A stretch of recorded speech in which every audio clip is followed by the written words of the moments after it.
Hoje nós vamos falar sobre quais fatores estão envolvidos na autoestima dos alunos e vamos discutir o que a gente pode fazer para melhorar a percepção que eles têm deles mesmos. E caso você não me conheça, eu sou Alberto Delísula e nesse canal falamos de filosofia, neurociência e psicologia baseada em evidências. Se você gosta de assistir a vídeos como esse, já clica agora no like, clica no gostei, não custa nada e é uma forma de você mostrar para o YouTube que esse conteúdo é relevante. E é claro, se você quiser ajudar a manter o nosso canal no ar e ainda contar com vantagens como ajudar a escolher o tema dos próximos vídeos, ter o seu nome na tela final de agradecimentos, fazer parte do nosso grupo do Telegram, é só participar da nossa campanha do Apoia-se. O link está na descrição desse vídeo. Se você assistiu ao nosso vídeo sobre motivação, talvez você se lembre daquilo que chamamos de efeito Pigmalião, que é aquela tendência que pais e professores têm de favorecer aqueles alunos que eles acreditam ter maior potencial. Isso acontece porque quando os educadores imaginam que uma criança é mais inteligente, mais dedicada, eles tendem a dar mais atenção e a incentivá-la mais. E isso, obviamente, tem um impacto positivo a longo prazo. Porém, nós não comentamos naquele vídeo sobre o chamado efeito anti-Pigmalião, que acontece quando professores têm expectativas negativas sobre alguns alunos. Isso faz com que certos alunos recebam menos atenção e mais coerção. Talvez você já tenha imaginado como que esses efeitos têm uma característica de se autoalimentar. Porque veja bem, se um professor acredita que um aluno tem potencial, ele dá mais atenção e apoio. Isso faz com que o aluno também tenha um melhor desempenho. E isso acaba reforçando a crença do professor de que aquele é um bom estudante. E por isso, ele continua fornecendo ao aprendiz uma atenção diferenciada. E a mesma coisa acontece com o efeito anti-Pigmalião. Uma professora que acredita que o aluno não tem boas chances de passar de ano vai acabar dando pouco incentivo a esse estudante. E como consequência, o aluno tende a aprender menos e possivelmente vai ter resultados muito abaixo da média. O que faz com que a professora acabe acreditando que ela estava certa o tempo todo. Ou seja, quando a gente fala de motivação e autoestima dos alunos, nós somos obrigados a prestar atenção nesses comportamentos. Os professores podem fazer isso de maneira não consciente e talvez até de formas bem sutis. E por isso eles devem cultivar o hábito de se monitorarem. Além, é claro, de valorizar qualquer aluno que mostre um interesse no aprendizado.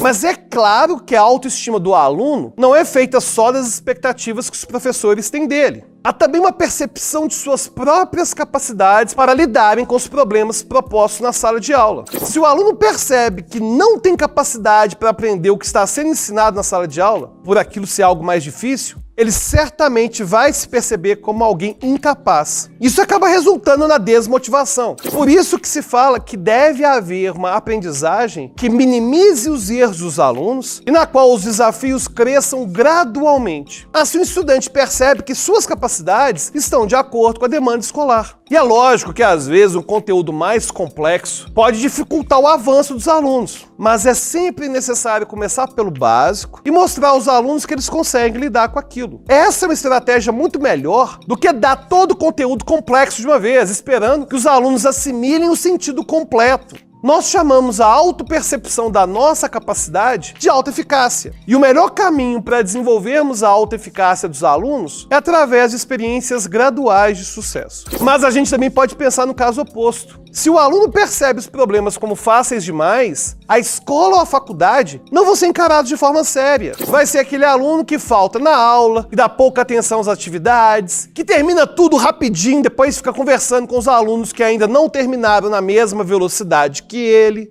E aqui a gente está entrando num outro assunto que também está muito associado à autoestima e motivação dos alunos, as diferenças individuais. Não dá para a gente negar que os estudantes são diferentes entre si, tanto em questões de habilidades cognitivas como em questões de personalidade. O exemplo que acabamos de dar demonstra que temos que considerar a variação das habilidades cognitivas para termos um interesse genuíno nos espaços educacionais. Um aluno que tem um grande conhecimento de mundo, que raciocina rápido e que faz deduções de forma mais certeira, certamente vai aprender numa velocidade maior. A grande questão que a gente se depara quando falamos de sala de aula é que nem todos os alunos vão ser desse jeito. Nós teremos alunos que aprendem muito rapidamente, mas também teremos aprendizes mais lentos. E também teremos os estudantes com uma capacidade de aprendizado no meio entre os dois. E a pergunta que fica é: como que a gente pode lidar com todas essas diferenças?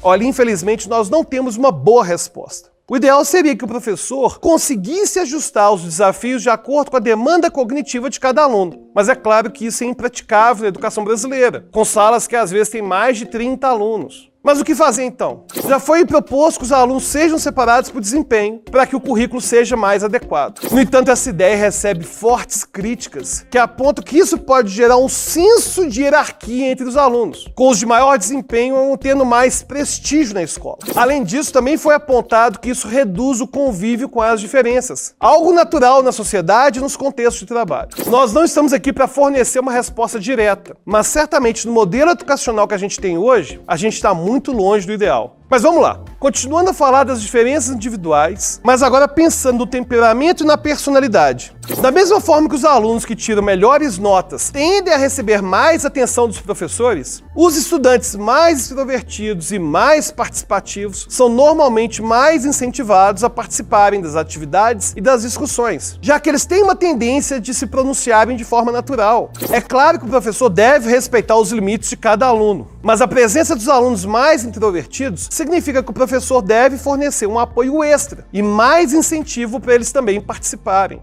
E essa não é uma única característica que vai variar entre os alunos. Algo marcante para os professores são os alunos mais impulsivos e enérgicos. São aqueles que percebem o estudo como algo muito desconfortável por não trazerem nenhuma vantagem imediata. Então eles recorrem à bagunça, à distração. O problema dos alunos impulsivos é que eles são alvo da atenção dos professores, principalmente quando se desviam do que precisa ser feito. Porém, quando o professor para a aula para repreender o aluno, esperando, é claro, que ele se comporte, na verdade, ele pode estar gerando o efeito oposto. Se você assistiu o vídeo em que falamos sobre como funciona o reforço e a punição do comportamento, você vai se lembrar que não temos como falar que todos os alunos vão interpretar uma situação da mesma forma. Então, chamar a atenção pode ser realmente uma punição para alguns alunos, porque diminui a probabilidade que o aluno faça bagunça de novo. Porém, alguns estudantes, principalmente os mais impulsivos, podem interpretar essa chamada de atenção como um reforço, porque de alguma maneira ele se tornou o centro das atenções. E às vezes, o único momento em que o professor dirige a palavra a ele é porque ele está fazendo o tempo da aula se tornar o momento de o professor reclamar das atitudes dele. Apesar de ser algo negativo, ao menos ele está conseguindo deixar de fazer a atividade que tem que ser feita. Se for um caso extremo, pode ser que essa criança sofra do TDAH. Aliás, a gente tem um episódio só de TDAH aqui no canal. E sendo assim, esse aluno precisa de acompanhamento profissional especializado para poder lidar com o comportamento. Mas, de qualquer forma, o melhor que os professores podem fazer é não apenas punir o comportamento inadequado, mas também elogiar o comportamento adequado. Se o aluno que agita a aula para ganhar a atenção do professor foi elogiado por se comportar bem em um determinado dia, é mais provável que ele se comporte bem também no dia seguinte. Essa técnica, aos poucos, permite mudar o comportamento dos alunos na sala de aula. Ou seja, nós podemos perceber que muitas são as variáveis por trás da autoestima e da autoeficácia e da motivação dos alunos. Mas, por sorte, várias dessas variáveis podem ser controladas pelos pais e professores, que vão se beneficiar e muito dessa aproximação com os achados da psicologia. Inclusive, se você quiser sugerir outros temas aqui no canal, deixa seu comentário. E para assistir a mais vídeos como esse, tá gostando desses vídeos, né? Já ativa o sininho, se inscreva